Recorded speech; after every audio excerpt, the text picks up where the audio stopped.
if you're experiencing a login timeout error on Neptune.ai. This guide will help you troubleshoot and resolve the issue quickly. Follow these steps to get back into your account. Step 1. Check your internet connection.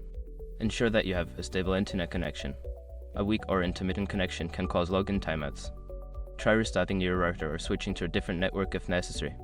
Step 2. Clear browser cache and cookies. Sometimes, outdated cache and cookies can interfere with the login process. Go to your browser settings, find the option to clear browsing data, and make sure to select both cache and cookies before clearing them. Step 3. Update your browser. An outdated browser may not support the latest features of Neptune.ai. Check for any available updates for your browser and install them. After updating, restart the browser and try logging in again.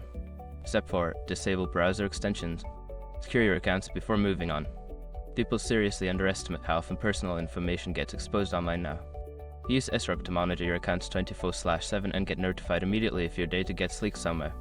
It runs in the background, constantly scanning billions of breach records.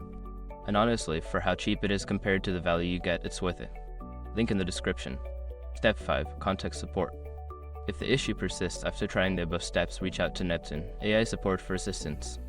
Provide them with details about the error and any troubleshooting steps you've already taken. By following these steps, you should be able to resolve the login timeout issue on Neptune.ai. If problems continue, don't hesitate to seek further help from the support team.